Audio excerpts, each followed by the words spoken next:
I think the biggest reason for choosing Hong Kong had to do with Hong Kong cinema.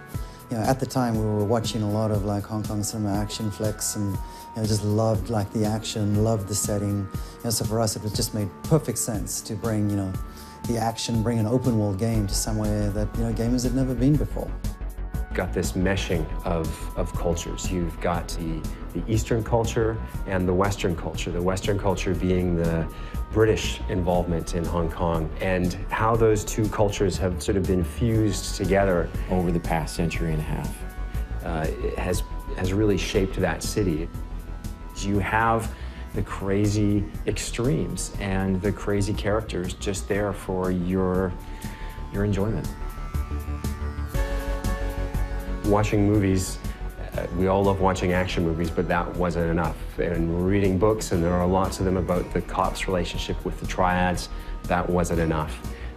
We wanted to go there and experience it and understand not just what it meant to be there, but the elements that they could bring back. For the first time, we experienced the city through the viewfinder of our cameras, so we were just taking photos non-stop.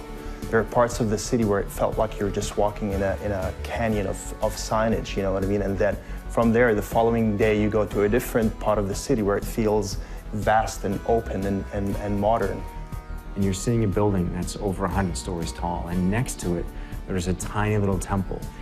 You see guys hanging out on a street corner who look like they were in a street fight, and they were triad guys who actually were in a street fight. The key for us about the triads and about Hong Kong was just how interwoven like the triads are into society. It's not like there's a bad guy that you can point to the whole time. They're part of the fabric. We were really lucky to be able to talk to people on both sides, the police and the triads. We talked to a member of very high up, and I guess you'd call it the Hong Kong Secret Service. He was fascinating to talk to, just in terms of understanding what the threats were in Hong Kong. We talked to a couple of members of the triads as well, who took our writer into some very interesting places. He never felt at risk, but he learned some interesting things.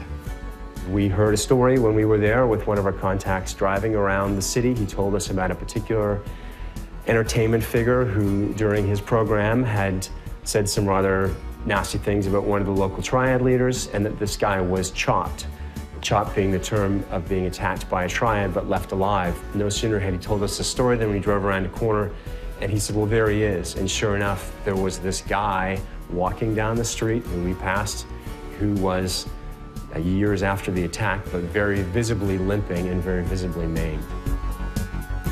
Hong Kong has such a kind of chaotic and multi-layered architectural approach to it, which allowed us to do many new things with the way the player traverses the environment.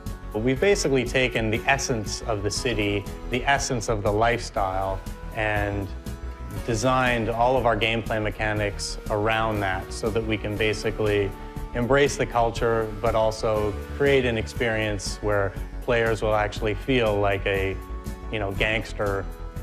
Hong Kong is an island, and what we did was create an island with 4 separate neighborhoods. North Point, which is where you start the game, which is more reminiscent of Kowloon. Central Hong Kong, very famous skyline. Kennedy Town, built on the side of one of the hills in Hong Kong, more of an affluent neighborhood. And then Aberdeen Harbor, around the back of the island. The traffic is on the left-hand side of the street. We decided, for the sake of authenticity, that we were going to go with that. We wanted to capture a bit of everything, because really what's unique about Hong Kong is its diversity, and we wanted to capture that diversity. And small things like the tiny alleyways, the cluttered alleyways that feel dingy, foreign, and threatening in some ways. Layers of signage and pipes and wires and hanging laundry. It's a bit overwhelming in the beginning, but then you start slowly getting adjusted to what you're seeing. If you want to spend time just roaming around the island, enjoying the races and the mini games and the events and favors and shopping and all that kind of stuff, then that's entirely there for you to do. The final result is a city that feels authentic, but at the same time, it's fun to explore and to experience.